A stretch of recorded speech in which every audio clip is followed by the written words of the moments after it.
23번은 이게 전투나 전쟁에 있어서 기습 공격만큼이나 효과가 있는 기습 공격용어로 스프라이즈라고 합니다. 노래하고 이렇게 광란의 어떤 춤이라든지 굉장히 이렇게 시끄러운 소리를 내면서 공격하는.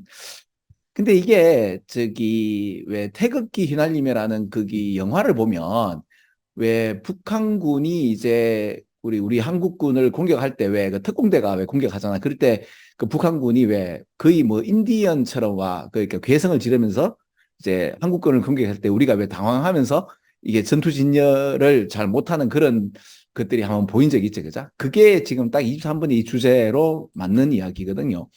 이렇게 소위 말해서 막 괴성을 지르면서 이제 공격을 하는 거죠. 그럼 이제 괴성을 지르는 상태는 이모셔널 익사이트먼트가 되는데 우리의 이모션이 결국에는 뭐가 돼요? 그 우리의 감정은 뭐죠? 두뇌의 어떤 작용이죠. 그 뉴런의 어떤 그 불꽃이 튀기는 게 생물학적인 그죠? 특히 이제 뉴런의 그 케미칼 그 화학 작용 아닙니까? 그죠? 같은 얘기인데 그러니까 내가 전번에도 얘기했잖아요. 그죠? 수능은 특히 이제 영어 문제는 이런 인문학과 그다음에 과학과 이런 크로스오버를 그죠? 그러니까 문과와 이과의 어떤 그 랑데뷰에 관련되어서 이모셔널 익사이트먼트는 결국 우리 인간의 감정적 그 흥분 상태를 이제 이과적으로 말하면 어떻게 되나? 이런 그 신경화학의 어떤 흥분 상태다. 뇌에서 나오는 거다. 이렇게 나오는 거죠. 빅팀을 향해서 러싱 이제 돌진하는 어떻게 돌진하죠? 노래와 비팅 드럼, 그러니까 드럼을 두들기면서 이 격분한 상태에서 그죠? 이것이 뭐한다? 빅터가 이 승리자가 이제 목격하는 거죠. 직접적으로 이들의 어떤 행위, 그러니까 이 광란의 상태에서 그 광란이 가지는 바로 그 효과를 주는 이야기가 나와요.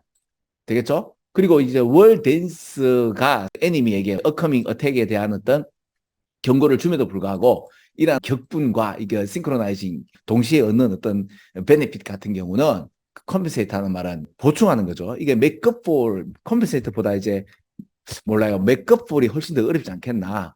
보충하다, 보완하다라는 문장이거든요. 컴pensate for. 기습 공격에서의 어떤 손실. 왜냐하면 기습 공격을 하게 되면 갑자기 팍 때리니까 굉장한 어떤 효과가 있죠. 그 기습 공격의 손실을 보상할 만한 정도의 어떤 이게 이익이 있다라는 이야기입니다. 19세기, 20세기 때 독일군이 무서워했던 게 스코틀랜드의 그 백파이프인데 사실은 이제 영국군의 입장에서는 독일인들이 그 영국군의 스코틀랜드의 어떤 백파이프를 겁먹었다라고 얘기하지만 독일 애들은 웃기고 있네.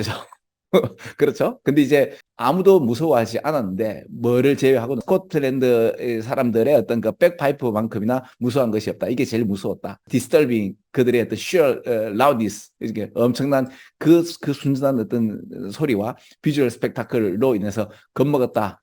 독일 애들은 웃기고 있네가 되는 거죠. 하여튼 그래 보면 되고 그래서 답은 2번인데 자, 페어에 관련돼서 잠깐 좀 말씀을 좀 드릴게요. 이게 요금이죠. 페어는 기본적으로 요금입니다. 근데 페어가 행위하다라는 뜻이 있어요. 그래서 fair well 그러면 이게 뭐다? 어떤 일을 잘 해낸다라는 표현이 있습니다. 행위. 그래서 warfare니까 전쟁 행위를 뜻하는 거겠죠. 에 있어서 소리와 모션을 사용하는 데 있어서의 베네핏이 됩니다. 자, 요렇게 해서 우리 특히 공부한 친구들은 이렇게 좀 키포인트를 잡아가시면 좋겠습니다.